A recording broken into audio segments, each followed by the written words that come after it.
Welcome back to Bets of the North, where we are Northern and we are betting and we are a winning. Doug Lesmerises and Tyler Shoemaker making a $500 real money bet for charity every week, spending between $50 and $100 on a plus money swing every week. And T-Shoe, I've never experienced this before. And I believe in the vernacular of the gambling world, it's called winning. It feels weird to me.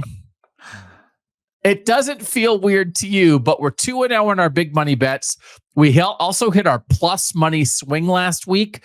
So it's going to be like this all year, right? Is that how it goes all year? That's the hope. I mean, we're definitely going to have weeks. I mean, undoubtedly, we're going to have weeks that, just go completely in the toilet. That's just how betting goes. But overall, I would expect the feeling that we have at the end of the season to closely resemble the feeling that we have now after 2 weeks. Okay. Hey, Doug, you don't be humble now. You have contributed as much or more to the winning at this point as I have. So this is not a one-man show. So I thought you were going to say at some point it's going to go in the toilet because that's how it is when you work with Doug. So that also is a truism. Doug will eventually land you in the toilet. I am saying some good things, and the betting is still not as good as the words, which again goes back to my thing of there's thinking something and then there's translating that into money. So let's just we have a big money bet. Our big money bet this week is the $500 bet is a little weird, and we really do have to talk through this.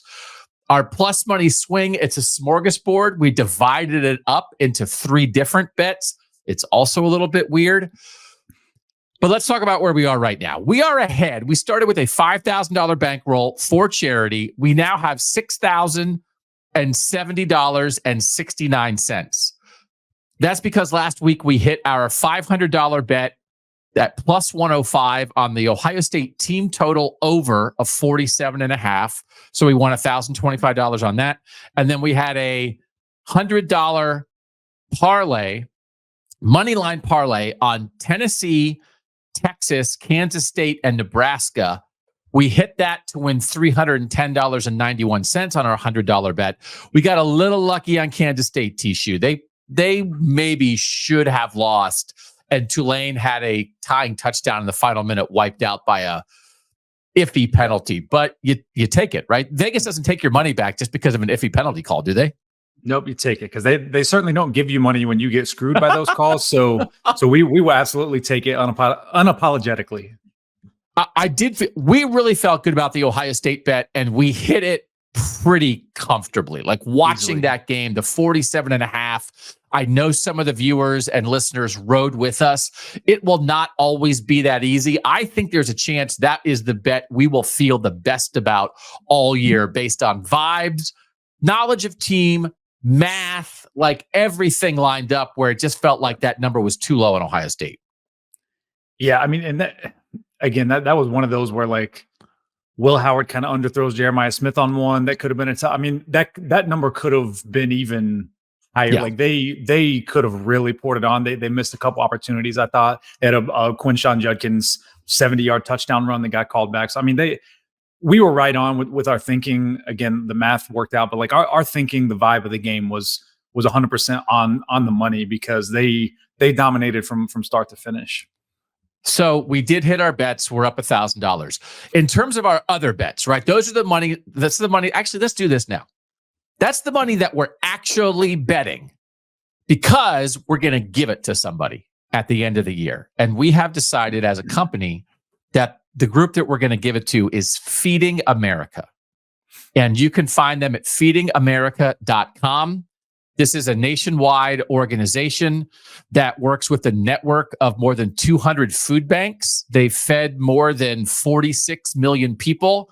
We feel really good about this organization as one that I don't know, T-Shoe, if there's anybody who's anti-feeding hungry kids.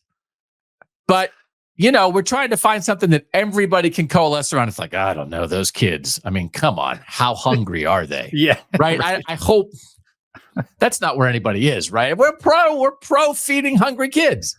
we're gonna give the benefit of the doubt to the masses and just assume that you are not anti-feeding kids. Because if you are, then honestly, just keep it to yourself, because that's not the kind of company we want to keep. Now, we did request, could we only feed Northern kids with our money? No, I'm just kidding. We would.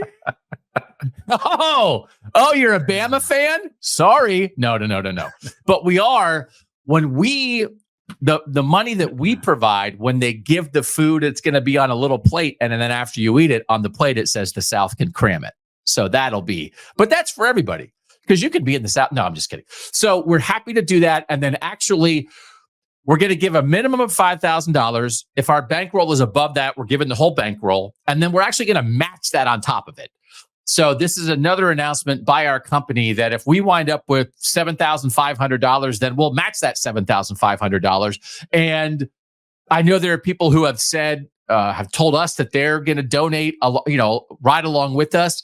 What a great thing, Tishu, to gamble for charity, because you could just give money. Why give money to charity when you can gamble and give them more? I even think the charities say that, don't they? When you try to give a check to a charity these days, they say, "Aren't you sure you wouldn't try to double this money and come back in a week?" That's a good strategy, isn't it? Yeah, you try to hand it to them. They're like, "Are you sure you don't want to listen to Bets of the North every Friday morning at 5 a.m. and maybe double this contribution?" It's food for thought, no pun intended. I think people can relate to this. When I was a kid, there would be a festival every summer at a church in the area. And when I was like 11, they would have a big wheel with dominoes on it, like little pictures of dominoes. And you could then bet money on dominoes, 1, 2, 3, 4, 5, 6. You'd take your quarter or your 50-cent piece or your dollar bill, and you would put it on the number that you liked. And then there were there's 3 dominoes on each little thing that clicks in. So you could win one, you could get double your money, 2 times, 3 times your money, right? If you got 666, well, no, at the church, I said you got 666 at a church festival. Then the wheel caught on fire. No. So it was at a church, and it was the highlight of my summer, because I was like, I'm 11 and I get to gamble, but it's for church. It's kind of like a casino for elementary school kids. And I loved it. So now that we are 40 years later, full circle on me gambling for charity, man, this is what I was meant to do, Tishu. It feels like home for you, doesn't it? there have to be people watching this show and listening who are like, oh man, gambling at the church festival when you're in 4th grade, that is the peak of existence. And my parents were like, yeah, here's $10. I'd be like, okay, number four. And I still like to play that in the casino, that wheel, to this day. Okay. So Feeding America, feedingamerica.com. We feel really good about this. Because you just want to find somebody that like you can believe in the charity and that they're going to put the money to good use. And listen, they have a lot of people donating there, but like this, if we end up giving at least $10,000 to them, like that's some scratch. Like we hope. So let's feed some kids and let's win some bets. All right. We also do, Tishu, our other best bets each week that aren't the $500 big money bet or aren't the plus money swing. You are now 3-3 on those best bets, and I am 1-3. So last week, I think you went 2-2 on your best bets. How did you feel? No, the $500 one is the best of all possible bets. That's the thing that matters the most. We're 2-0 on that. What did you think of your other best bets last week? Yeah, last week, just in general, I mean, my best bets on this show, all of my personal bets, I'm a pretty high volume bettor, and it was all just kind of the same, just kind of like 500-ish break even for the weekend, basically. It was not a great weekend. There was some weird stuff, especially with totals in particular. The crazy thing is my numbers, like if you just blindly bet every side and total against the closing line that TSI projects, you would be up on the season. However, and especially on totals, my totals have been extremely good against the closing lines. But then, like, apparently I just suck at picking games because I go 500 on a weekend where my overall numbers, if you bet all 100 and whatever games of FBS and FCS, you would have been up money. So it's just one of those things. It's small sample size. It's hard to pick games. But nonetheless, I'm okay. 3-3, like that's that's perfectly fine because we're going to come out ahead for sure. We're going to come out ahead. And I talked a good game last week, but I didn't bet a good game because I went actually 0-2 on my actual best bets. And the first one was Cincinnati -2. I'm at that game against Pitt and they're up 21 points and people are like, they're tweeting, Doug is a genius. And I'm in the press box being like, listen, I'm just a man, but I am a genius. I am. And then Pitt came back and I lost. So that was bad. And then what was my other bet last week? I can't remember what the other bet was now that I'm thinking about it. The other one was not nearly as good. So but here's the thing. I talked about Michigan State as an underdog, like a plus 300 underdog winning outright. They won outright. That I talked you out of. That you talked me out of. I said that I liked the over on Iowa State. You took the under. It went over slightly. That was right. That was I mean, it's like neither one of us were right or wrong on that one. I don't think it was right on it. Process, because I think that line was really good. It took a 54-yard field goal in the final minutes. Iowa also had an interception that created like a 20-yard field for them that resulted in points. So I mean, it was. I give you credit because ultimately, like you won, and that's what matters. But I feel like we both were just kind of on. That was just a good line for that game. Yeah. Oh, my other one was Oregon -19.5. Our producer Mike reminded me of that, and that was horrible. I just was waiting for Oregon to bounce back, and then it turned out they should have lost outright to Boise State. So that was terrible. But I was right about Michigan State, and then I liked the all orange parlay that I suggested, which was Texas, Tennessee, Syracuse on the money line. You talked me out of Syracuse. We still won, but then Syracuse as an underdog also won. So I was talking a good game on Michigan State, Iowa State, Iowa, and Syracuse. But then that's not what I said as my best bet. And I didn't cash my other two best bets. So I have to be better about translating thoughts into results. Not listening to me. well, no, but it's I mean, there might come a day, Tishu, when on this show I tell you to cram it, but with love. And then, but the thing is, over time, right? Because this is one of those where if we're at the blackjack table and I'm hitting on 15 against a 4. And you're like, Doug. And I'm I'm hitting on 15 against a 4. And then if I get a 6, I can't turn to you and be like, ha, ha. Because over time, I will be living in a gutter, right? So that's a little bit of where we are right now.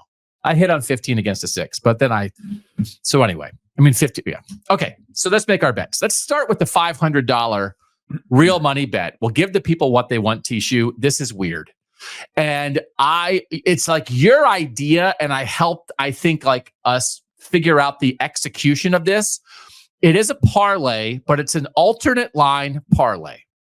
So what we did, Maryland is favored by 3 against Virginia. Buffalo is favored by 3.5 against UMass. I got nervous about having the right team, but some goofy stuff happening with us. And so we moved the lines. So now we are getting Maryland plus 3.5. So Maryland can lose by a field goal to Virginia. I think Maryland's going to win, but it's a little protection. Maryland can lose by a field goal to Virginia and we win. And now Buffalo just has to win. So we're not in a world where if Buffalo wins by a field goal, we lose. We combine them. We get plus 113 odds on that. And we put a $500 bet on it. So can you explain to the people why it was acceptable for us to use these alternate lines to make a parlay? So we have two things that both things have to happen, but we're about at even money. You check the math on this. Why did this make sense to be our $500 bet? Yeah, it made sense. I think I kind of get a reputation as the anti-parlay guy, but that's not really the case. It's just because generally speaking, parlays, the odds on parlays are not true odds. So you kind of get screwed on the odds a little bit. However, because my projections were so far off of the market on this, I use my projection as my guiding light on the math. I did the math. I would make this parlay the odds about minus 125. So the fact that we're getting plus money on these, that's still a good bet. So it's not I'm not just anti-parlay for the sake of being anti-parlay, but this one makes sense because we took two plays that, my projections were pretty far off the line. I think both these teams are going to win relatively comfortably. We take those alternate lines, and the math still works out to where this should be a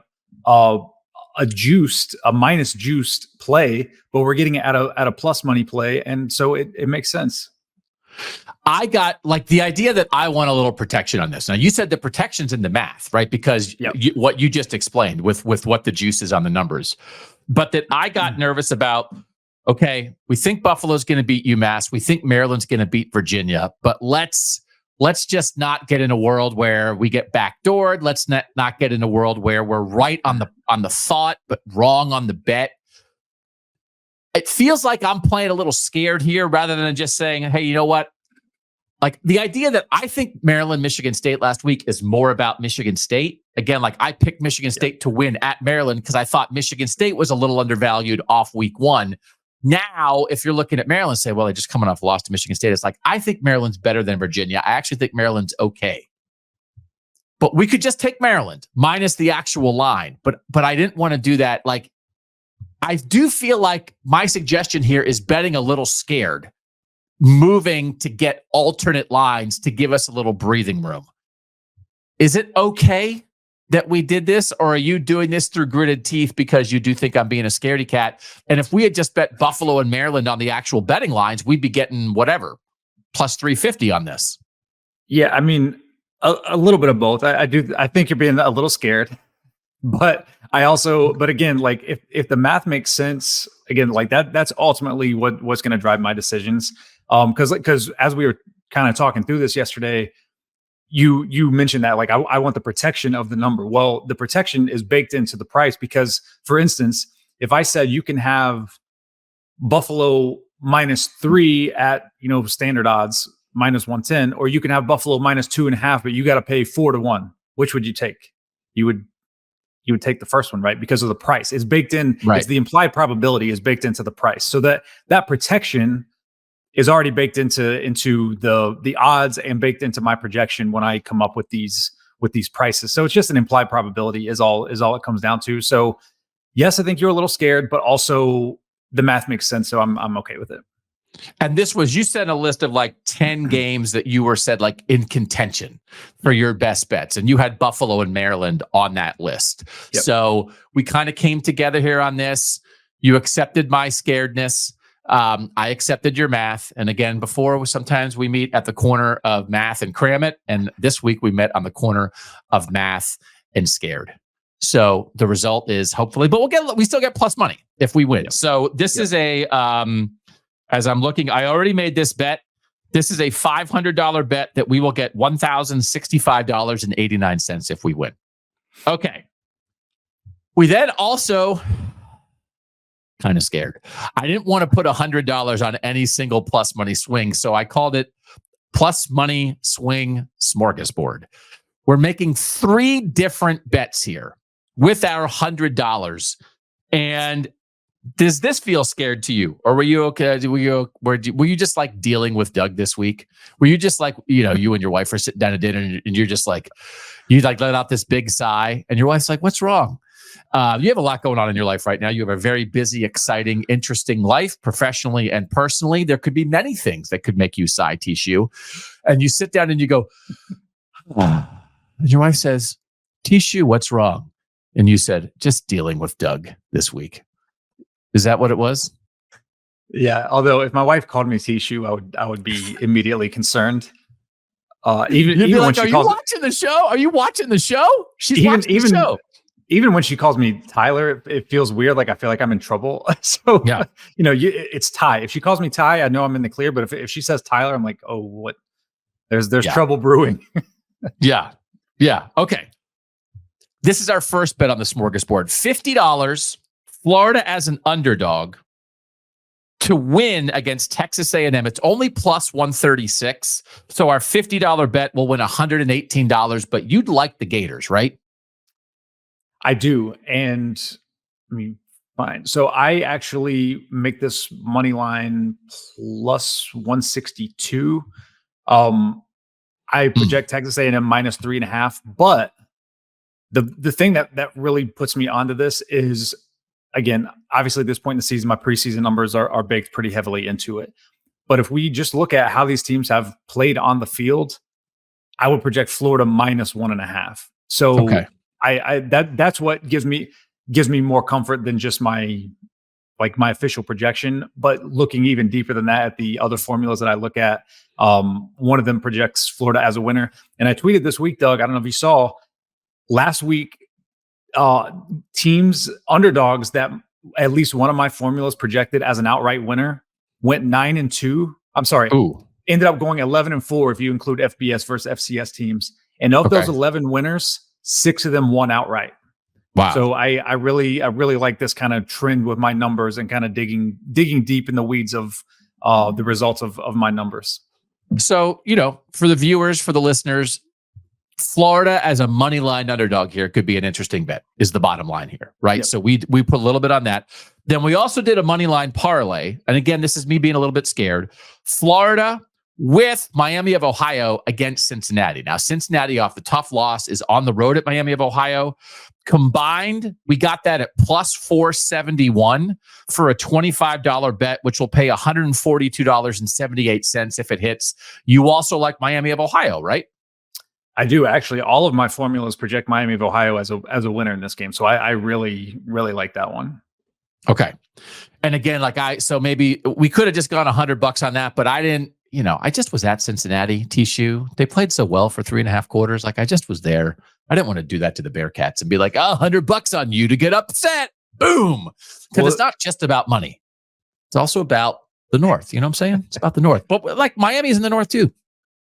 Miami is in the North. And in addition to my numbers, I like the spot here. I mean, coming off of that loss where for 3.5 quarters, you think you've got it. Now you got to turn around and play against, I'm sure Miami considers themselves rivals with Cincinnati. I don't know if that sentiment is returned. I'm not close enough to the rivalry to know that, but I would assume Miami's going to care more about this game than Cincinnati. And Cincinnati, I mean, this is a kind of a letdown spot for Cincinnati, I think. Yeah. Well, I mean, Cincinnati Pitt's a rivalry. And so back-to-back rivalry games where Cincinnati just had a really disappointing loss in a rivalry game, there's a lot there. So yeah. I thought it was interesting, but I didn't want to go too crazy on that bet. And then our other $25 bet, this is a cram it bet. This is ain't nobody worried about this bet. Toledo money line +340 at Mississippi State. We're betting $25 to win 110. What do you think of the idea of the Rockets winning outright in the SEC? Yeah, I mean, this is obviously one of our more bold picks. And again, the price, the plus money is implied probability. Obviously there's a better than not chance that Mississippi State wins this game. I don't think anyone would dispute that. However, again, when you look at the opponent adjusted numbers on the field so far this season, I only project Mississippi State as a 2-point favorite here. So we're getting these kind of odds on a game that potentially is going to be, a 1-score game. We'll take our chance with the variance of college football here, and maybe we get kind of lucky and get a Rockets win. Okay. All right. So then let's run through our so those are the ones we actually put money on. So it's a more complicated $500 bet this week. It's an alternate line parlay. And then instead of a single plus money swing, we're taking 3 plus money swings, one at $50, 2 at $25. Our other best bets this week that we are not betting on, but we are tracking this. T-Shoe, this is we're kind of dancing on your dance floor here. Miami of Ohio, Cincinnati under 46. So this game again. Why did you like this? We got this for -108 on DraftKings. Why do you like this? Yeah, and this is one where always shop around for the best number, but this is one where you might be able to snag a 46.5 at a couple books. So, but I thought 46 was more the consensus here, so that's what we'll officially track it at. I only projected at 37. And that again, that's baking in preseason data and stuff too. But I also like to look at what have these teams done on the field. Now, again, small sample size, grain of salt, but on the field, I would only project this at 29.5. Wow. Miami's only played one game. So again, caveat there, but 2 of these teams' 3 games have gone under already. And the only over was Cincinnati playing FCS Towson. So in FBS games, both these teams have gone under in all their games. Dating back to last November, Miami's gone under the total in 5 straight. And that's with an average over under of 39. They're going under in 5 straight with an average over under of 39. So Like their defense has been excellent. Their offense has been miserable. Both teams are outside the top 50 in seconds per play. So like tempo and yards per play. So like offensive efficiency. And in my numbers, in my ratings, the average defense in this game is 50th. The average offense is 111th. So this is going to another defensive kind of slugfest, bad offenses. I definitely like the under here. And listen, Cincinnati got off to a fast start last week and then didn't score. They might just hand the ball to Corey Kiner 30 times. Miami played like a really low scoring game at Northwestern in week 1. So like, this is, I like it. I like the thinking on this. This one I really like because nobody cares about this game. It's South Carolina, LSU. And I would tell both these programs to cram it. But if I had to pick one to cram it, it would be LSU. And your bet is for LSU to get it crammed on by South Carolina. Yeah, I project LSU as a 5-point favorite here, and even that makes me a little uncomfortable with how high that is. Again, looking at how these teams have performed on the field, I would make South Carolina a 9.5-point favorite here. Okay. LSU is 0-2 against the spread so far this year, which but what really caught my eye is they're 0-2 and they've not covered by an average of 16.5 points per game. So like the odds makers are like not even close on LSU right now. South Carolina's 21st in the country in yards per point margin, which is like an efficiency metric of like how good is your offense minus how good is your defense, basically. LSU is 91st in that. So we got 21st for South Carolina, 91st for LSU. South Carolina has been much better on both sides of the ball. And then one last note here. Under Shane Beamer at South Carolina, they've covered as a home underdog by 8 points per game, losing by an average of just 3 points per game. So I'm not a huge trends guy. Like I definitely would not just blindly bet based on trends. But when all these things kind of stack up, it makes for a pretty good handicap, I think. All right. So that bet is South Carolina +7. We got it for -112 on DraftKings. So Tishu also likes that. And then the third one is the brawl, the backyard brawl, the backyard brawl. You're betting on the backyard brawl. Great game. Sellout at Pitt. I've seen both these teams in person so far this year, and I have no handle on this game at all. I have no idea what to think about this game. Pitt has exceeded expectations. West Virginia has been below expectations. They kind of got back on track a little bit against Albany last week, but they also gave up 300 yards passing to an FCS team. So I was staying away from all of this week, but you're in on it. And your West Virginia -2 is your pick. We're getting that from -108 on DraftKings. Why do you like the Mountaineers here? Yeah, this has been interesting to see. So this line ticked up to West Virginia -3, and then there's been buyback on Pitt down to -2. And I've actually seen a couple of books go to 1.5. But you kind of hit on why I like this game.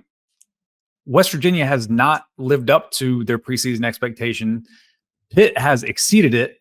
However, the data says on the field, West Virginia. So let me preface this by saying my numbers project West Virginia -6.5, and that's with the preseason data baked in.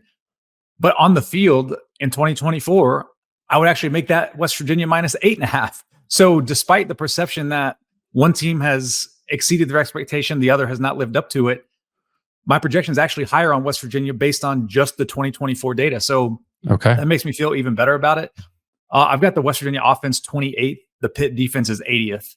The Pitt offense is 68th. The West Virginia defense is 44th. So West Virginia better on both sides of the ball. And since 2021, under Pat Narduzzi, Pitt is just 4-8 against the spread as an underdog, losing by an average of 11.5 points per game and failing to cover by 4 points per game.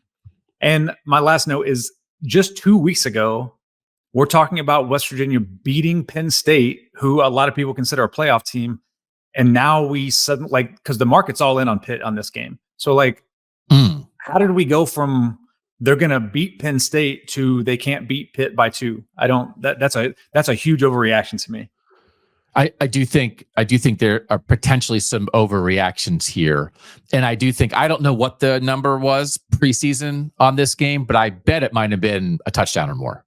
Yeah. And so West Virginia is on the road. It's only 75 miles away, but I mean, this is a sellout. It's going to be an awesome environment, but I'm staying away from it. But if West Virginia is still who I think they are, then this is the bet. I think then this is the bet. All right, my two best bets. Let me get to. Hold on a second. I got to get. Hold on. I got my research here. Hold on a second. Okay, this is my Utah State research. Okay. Looking back at Cam Rising being hurt, that's my full research. I'm taking the under. Their quarterback's hurt. I don't know if he's going to play. He hurt his hand last week. They might hold him out. They might play him and yank him if they get a lead. Under 44.5, Utah State. I think Utah State could get shut out, and I think Utah might be happy to score 28 and shut it down. Kyle Whittingham this week, the coach for Utah, even said in the second half last week when they put in Isaac Wilson after Cam Rising hurt his hand, they just shut it down. Now, they won't shut it down the whole game, but I think I was looking like the over Utah didn't go over this total last year. I actually did do some research. When Cam Rising missed all of last year and Utah was under 45 for its game total overall, like 8 out of 12 weeks or something. Like when they don't have Cam Rising, they're just not going to score a lot of points and their defense is still good. So I guess there's some uncertainty with the quarterback Tishu, but this is a game Utah's going to win. They have to get ready for Big 12 play. I just see him shutting it down. Now that's not math, but you have to factor in, and for you, when you get to math and you're talking about a quarterback injury, would that make you stay away from this? Or how would you factor in a quarterback injury where you're not exactly sure if or how much the guy's going to play into your thinking? Yeah. So when I found out about the Rising injury and his questionable status for this week, and I mean, Kyle Whittingham's been pretty coy just historically with injury stuff, especially as it pertains to Cam Rising. So I was going to stay away from this game altogether. But man, hearing you talk that out, I do really like that. I think Utah is one of those type of teams similar to like an Iowa where they're just going to be content getting out there 17-0 and calling it a day. So and even, to give you some math to back that up, looking at how these teams have been on the field so far this year, I would project that total at 41.5. Now my official projection is 51. But looking at how they've done on the field, projecting that 41.5, and then you factor in the Cam Rising stuff on top of that, I think that's a really good play. I do think a Utah State 0 is possible. And so then we're talking about 31, 34, 38 for Utah, and you still win. So I kind of like this one. And then the other one, I like this too. I just think Indiana is substantially better than UCLA. Indiana is going to UCLA, welcoming the West Coast to the Big Ten. By the way, that Utah State bet, we got that at -112 on DraftKings. And now we're getting this Indiana -3 on DraftKings at UCLA -115. What do your numbers say about the Hoosiers and the Bruins? Very mixed data here. I should caution you that, I gave you the trend of when my numbers project an underdog to win outright. UCLA falls in this category because my numbers say UCLA -2.5. But looking at just the on-field data, I would make it Indiana -9.5. So it's way too conflicting data for me to actually have a strong opinion on it either way. But certainly based on what we've seen on the field so far this year, you would have to think Indiana's offense is going to be able to put some points up on UCLA. And I do think Curt Cignetti might pull the old Woody Hayes when the Buckeyes would go to the Rose Bowl and he would make them stay in a monastery. I do think Indiana could stay in a monastery this week. I think if they try to look up at the sun and enjoy sunshine, Curt Cignetti might say, no sunshine for you. So they're just going to go play ball. And I just think Indiana's the better team. And I don't think I'm really thinking about travel, West Coast travel both ways to the West Coast and West Coast teams coming to the Midwest or to the East. I'm thinking about that a lot in the Big Ten this year in year one. I'm not really factoring it in here because I don't think Curt Cignetti cares about time zones. So, and I just think, and it's one of the things, this is not like Deshaun Foster's fault. He's new to this. Curt Cignetti's new to Indiana, but he's done a lot of winning in his career. So I like the spot for Indiana here. So that is my second best bet. I talked a good game last week. I didn't hit the bets, but we hit the bets that mattered. So to your point, we show that graphic, we're 2-0 on the $500 bet. We're 1-1 on the plus money swings, but we're ahead. we're ahead. We're like substantially ahead, right? So we've, so like we have some couple weird bets. We came out of last week. I think we liked both the bets last week a lot. Yeah, for sure. I don't feel the same way this week. I'm a little more apprehensive, but there wasn't as much stuff jumping off the slate, I thought.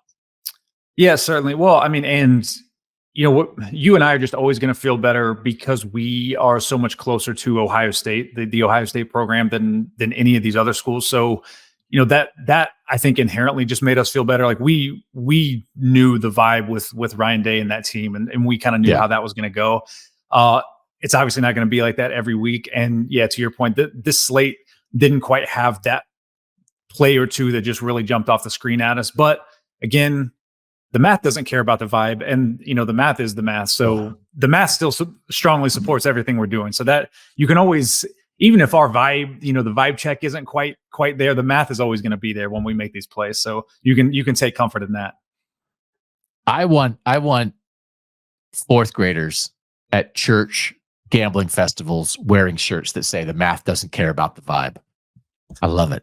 What a great saying. We need we gotta get some merch for that ASAP. You know what my shirt would say? The vibe doesn't care about the math. So like that'd be like one of those I'm with stupid. Right? Yeah, that's exactly what I was thinking. It's like we have a betting show together. He's math, I'm vibes, and somehow we make it work. All right. We appreciate you guys joining us every week here on Bet to the North. Tell a friend. We're winning, but there's going to be a week when we don't win, but I hope we still have a good time. So that is ultimately the goal here. It's just a little sprinkle to make your love of college football maybe even a little more crazy fun, right? Don't bet above your head. And if you do, so this is how it works. If you lose your own money. If you win, you give it all to charity. Is that how it works? It's like, can we keep a little? We're not keeping any, but maybe you can keep a little for yourself. Maybe go to dinner, right? Every time you win, is that the thing?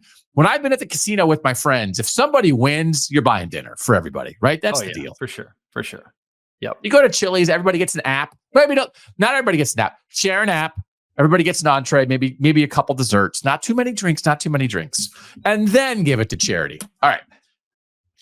Thanks to our producer, Mike Urostowski, for making us look good and sound good. Thanks to our company, man, for like putting this investment into the show and saying awesome. Like, we're gonna bet money. We're going to back up what we say. And then we're going to go give it all to charity. So we're really having a good time here. We want to have this component of our coverage on Kings of the North. We know some people love it. We know it's not for some people, but I do think, Tishu, I hope you don't have to bet at all. And maybe you come on here and just watch two guys have a good time. And it tells you a little bit of something about the football that you're going to watch.